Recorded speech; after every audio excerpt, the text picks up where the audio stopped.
এখন দেখবেন channel I সংবাদ।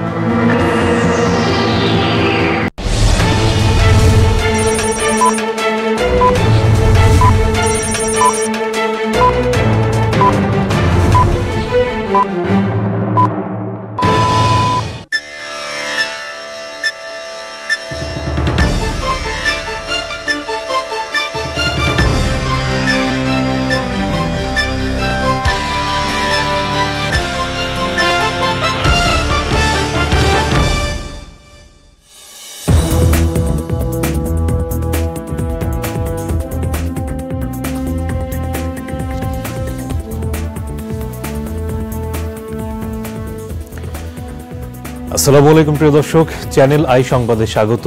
আপনাদের সঙ্গে আছি আমি সামির হোসেন। বিস্তারিত সংবাদের শুরুতে জানিয়ে দিচ্ছি ফ্রেশ প্রিমিয়াম টি সংবাদ শিরোনামগুলো। ঐতিহাসিক মুজিবনগর দিবস আজ। মেহেরপুরের আমবাগানে বাংলাদেশের প্রথম সরকারের আনুষ্ঠানিক যাত্রা শুরুর দিন। অষ্টম শ্রেণী পর্যন্ত বিনামূল্যে শিক্ষার সুযোগ দিতে চায় সরকার। পর্যালোচনা চলছে অবকাঠামোগত সীমাবদ্ধতা নিয়ে। এবং কারসাজি করে যারা দাম বাড়িয়েছিল পুঁজিবাজারে দরপতনে তারাই দায়ী বললেন বিশ্লেষকরা। ঋণ নিয়ে বিনিয়োগে ঝুঁকির আশঙ্কা।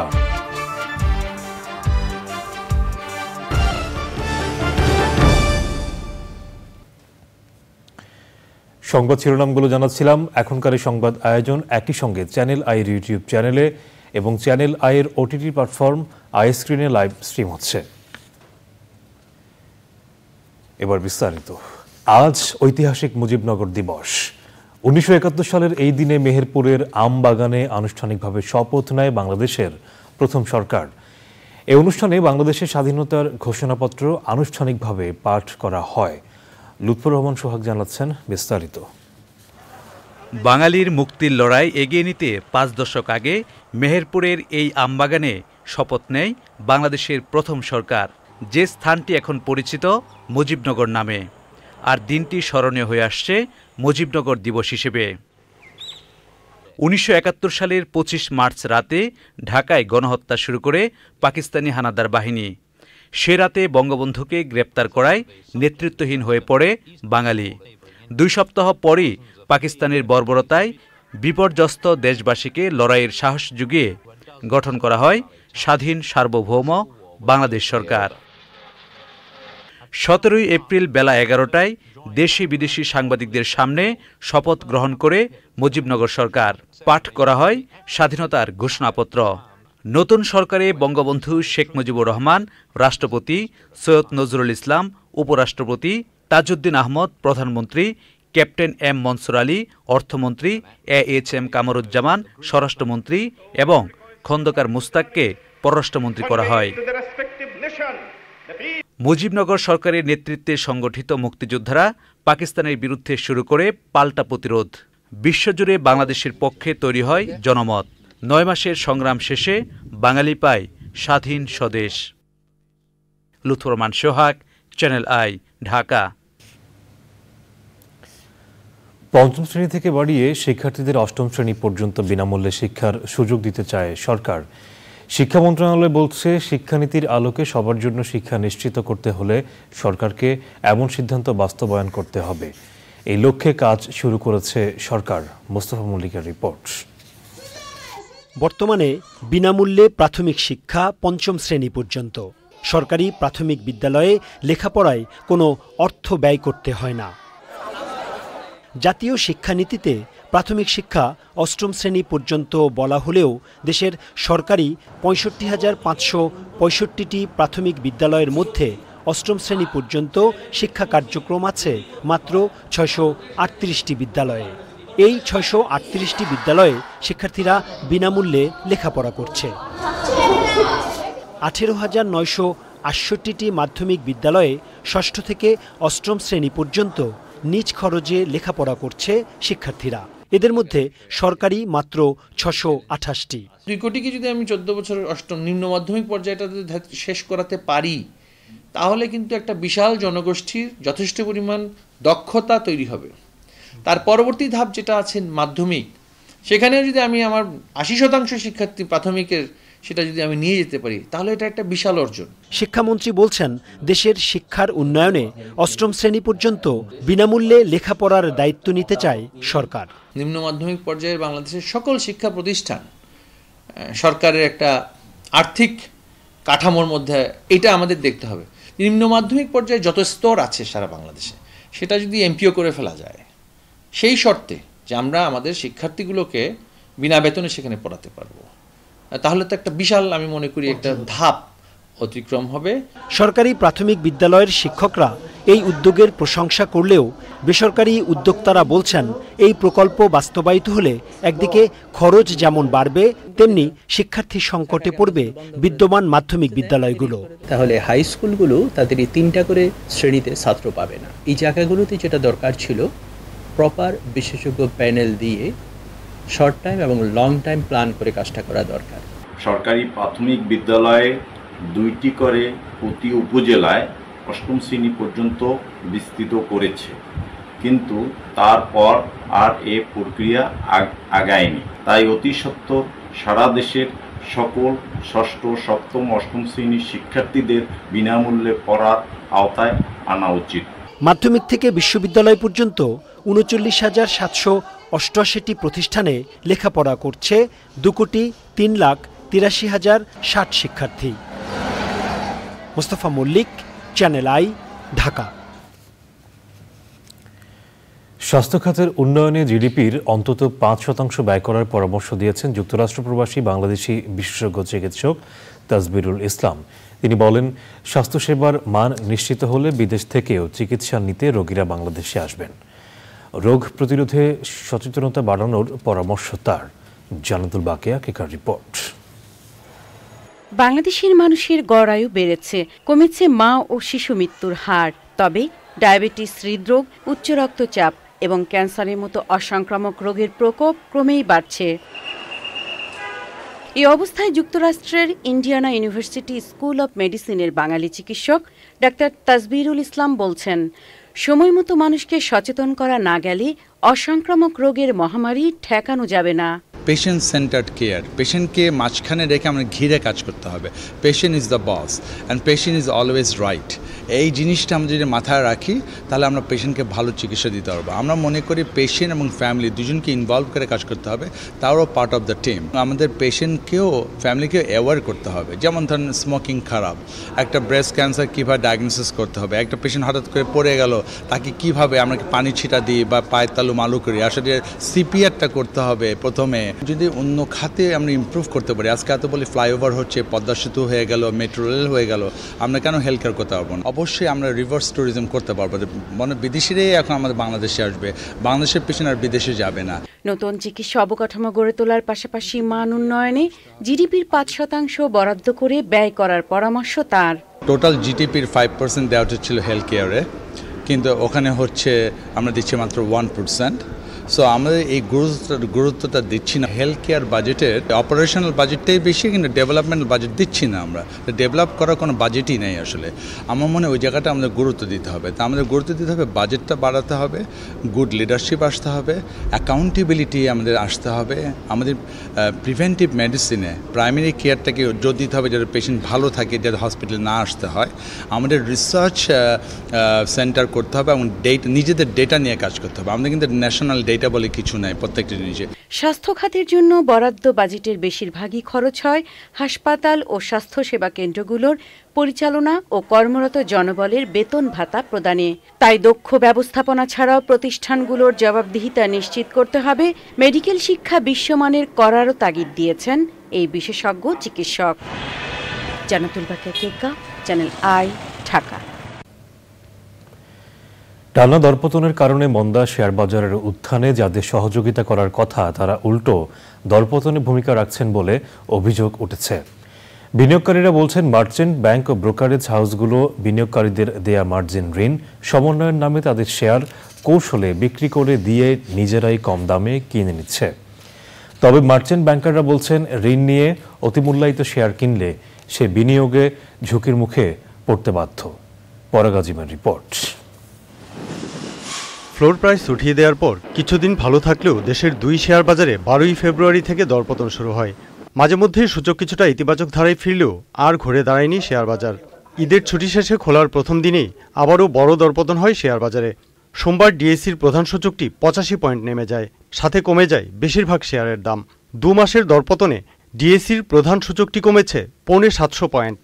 এতে বেশিরভাগ শেয়ারের দাম 30 থেকে 40% কমে গেছে বলে বিনিয়োগকারীরা জানিয়েছেন। গতকাল কি হলো, কোনো বিনিয়োগকারী সেল করেছে? আমার তো মনে হয় না।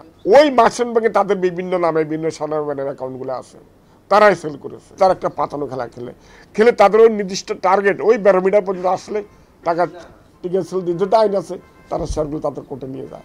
ওরা একটা কর্পোরেট ম্যানিপুলেশন করে যে এই শেয়ারটা ফালাইতেইব, ফালাইলে কি হবে, বিনা চালানে আমি ওই আরো 1 কোটি টাকা দিয়ে শেয়ার এটা আমার পকেটে নিয়ে আসবো, টিকিট সেল দিয়ে নিয়ে আসে।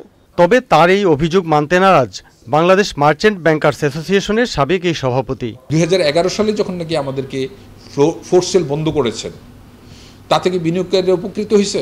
যখন নেগেটিভ ইকুইটি হয়ে যায় তখন বিনিয়োগকারী কিন্তু ফোন ধরেন না, কোনো কমিউনিকেশন রেসপন্স করে না। আপনি যদি নিজের টাকা ইনভেস্টমেন্ট করেন তাহলে কিন্তু আপনার ধৈর্য ধারণ করার সুযোগ থাকে। যখন আপনি মার্জিন নেন তখন কিন্তু আপনি এই পেইনটা নিতে পারেন না। একদিকে মার্জিনের পেইন, সাথে ইন্টারেস্ট, সাথে বাজারের অস্থিরতা। বিনিয়োগকারীকে বিনয়ের সাথে অনুরোধ করি যে আপনারা মার্জিন ব্যবহার করেন না। সাইদুর রহমান বলছেন, দীর্ঘমেয়াদী বিনিয়োগ না করে দৈনিক ভিত্তিতে ট্রেড করলে ঝুঁকির সম্ভাবনা বেশি থাকে, বিশেষ করে যাদের পুঁজি কম। বাজারে অনেক শেয়ার আছে যেগুলোতে কমপক্ষে 1 বছরের জন্য বিনিয়োগ করলে ব্যাংকের চেয়ে রিটার্ন বেশি আসবে। তবে বিনিয়োগ করতে হবে বুঝে শুনে। পরাগ আজিম, চ্যানেল আই, ঢাকা। ইসরায়েল এবং ইরানকে সংযুক্ত থাকার আহ্বান জানিয়েছেন রুশ প্রেসিডেন্ট ভ্লাদিমির পুতিন। ইরানের প্রেসিডেন্ট ইব্রাহিম রাইসির সঙ্গে ফোনালাপে পুতিন এই আহ্বান জানান। ইসরায়েলে ইরানের হামলাকে পাল্টা পদক্ষেপ হিসেবে অভিহিত করেছে ক্রেমলিন। পুতিন বলেন, মধ্যপ্রাচ্য সংকটের মূলে রয়েছে গাজায় ইসরায়েলি হামলা। তবে ইসরায়েল এবং ইরান যুদ্ধে জড়ালে সংকট আরও বাড়বে বলে মন্তব্য করেছেন রুশ প্রেসিডেন্ট। জর্ডানের বাদশাহ দ্বিতীয় আবদুল্লাহ বলেছেন, জর্ডান আঞ্চলিক যুদ্ধের রঙ্গমঞ্চ হতে চায় না। ইসরায়েলে হামলার সময় ইরানের ক্ষেপণাস্ত্র ও ড্রোন ধ্বংস করে নিজ দেশের মানুষের সমালোচনার মুখে এই মন্তব্য করেন জর্ডানের বাদশাহ। তিনি বলেন, ইসরায়েলকে সহায়তা করতে নয়, জর্ডানের সার্বভৌমত্ব রক্ষায় ক্ষেপণাস্ত্র ধ্বংস করা হয়েছে। এদিকে গাজায় পুলিশের একটি গাড়িতে ইসরায়েলি হামলায় 7 পুলিশ সদস্য সহ 9 জন নিহত হয়েছে। ওই পুলিশ সদস্যরা ত্রাণ কার্যক্রম নির্বিঘ্ন করার সঙ্গে যুক্ত ছিলেন। সংবাদের এ পর্যায়ে নিচ্ছি বিরতি। আর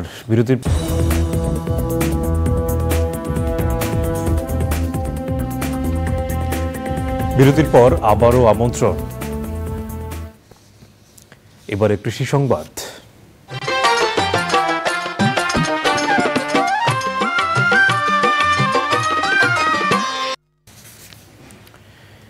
বিদেশ থেকে পেঁয়াজ বীজ আমদানি না করতে সরকারের প্রতি অনুরোধ জানিয়েছেন ফরিদপুরের চাষিরা। অনুকূল আবহাওয়া, হস্ত পরাগায়নের মাধ্যমে গতবারের চেয়ে এবার পেঁয়াজ বীজের ফলন ভালো হলেও পেঁয়াজ বীজ বিক্রি করে কোনো বছরই খুব বেশি লাভবান হতে পারেন না তারা। বিএডিসির কন্ট্রাক্ট গ্রোয়ার্স প্রকল্প চালু রাখারও দাবি জানিয়েছেন চুক্তিবদ্ধ চাষিরা। ফরিদপুর থেকে সাদাত হোসেন তিতুর পাঠানো তথ্য ভিডিও চিত্রে সুদীপ্তা মাহমুদের রিপোর্ট। শতভাগ ঝুঁকি থাকার পরও এ অঞ্চলের মাটির গুণাগুণের কারণে বংশ পরম্পরায় পেঁয়াজ বীজ আবাদ করেন চাষিরা। বৈশাখ মাসেই কালো সোনা খ্যাত পেঁয়াজ বীজ ঘরে তুলবেন তারা, যার প্রতিমনের দাম প্রায় 1 লাখ টাকা।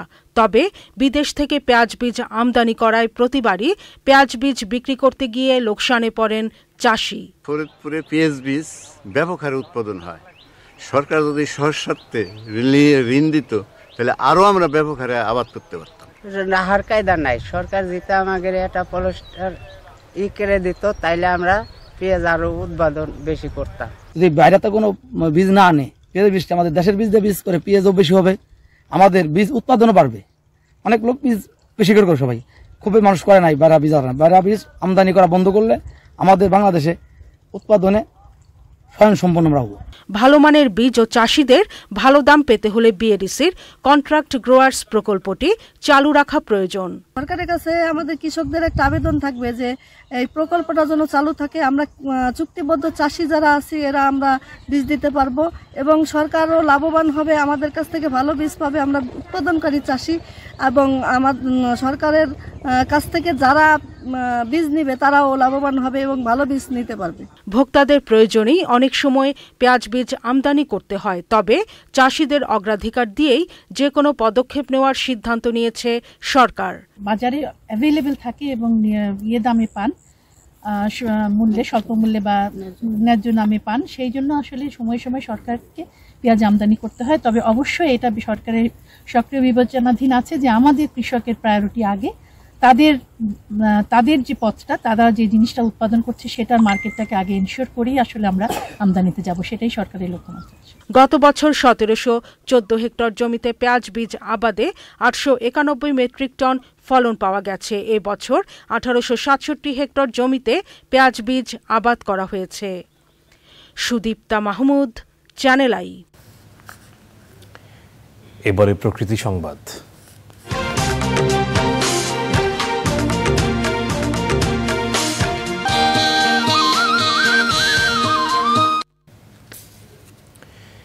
নিরাপত্তা সরঞ্জাম ও পরিবেশের ছাড়পত্র ছাড়াই চাঁদপুরে চলছে লোহা গলানোর কারখানা।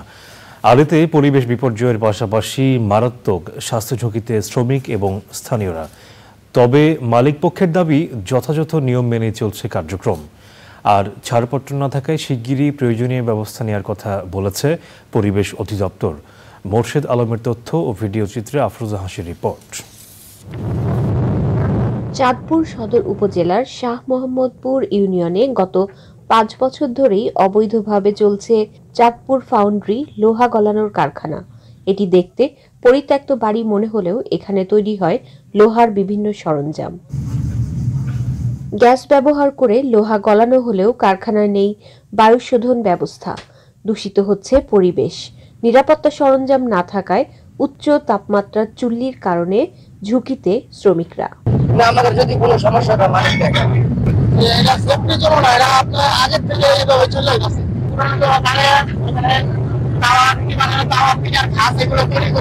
আমরা 30-35 জন লোক কাজ করি এখানে। পুরাতন লোহা কিনে এটাকে গ্যাসের মাধ্যমে জ্বালায়া নতুন করে রুটি বাজার, তাওয়া, চিতে পিঠা বাজার করাই, এ সমস্ত ইত্যাদি ইত্যাদি মাল আমরা তৈরি করি। নিয়ম মেনেই কারখানা চলছে বলে দাবি করেছে মালিক পক্ষ। আমাদের 15 ইঞ্চি বানার চলতেছে এবং রিডিং আছে, আপনি সম্পূর্ণ সব দেখতে পারেন, মিটার রুমও খুলে দেখতে পারেন। আর আমাদের তো প্রত্যেক সপ্তাহে টিমে আসে দেখে, আর আমরা অবৈধ কোনো কিছু করি না। পরিবেশের ছাড়পত্র না থাকা অবৈধ কারখানার বিরুদ্ধে দ্রুত পদক্ষেপ নেওয়ার আশ্বাস দিয়েছে পরিবেশ অধিদপ্তর। আমরা যাচাই করে দেখছি যদি পরিবেশের ছাড়পত্র না থাকে তাহলে এর বিরুদ্ধে যেসব আইনগত প্রয়োজন আমরা সেটা ব্যবস্থা নেব। লোহা গলানোর এসব কারখানা উচ্চ ঝুঁকিপূর্ণ হলে শ্রমিকদের ন্যূনতম নিরাপত্তা ব্যবস্থা নিশ্চিত করা হয় না বলে অভিযোগ রয়েছে শ্রমিক ও বিভিন্ন শ্রমিক সংগঠনের। সাবরিনা হাসান, প্রকৃতি ও জীবন ডেস্ক, চ্যানেল আই। এবারে খেলার খবর।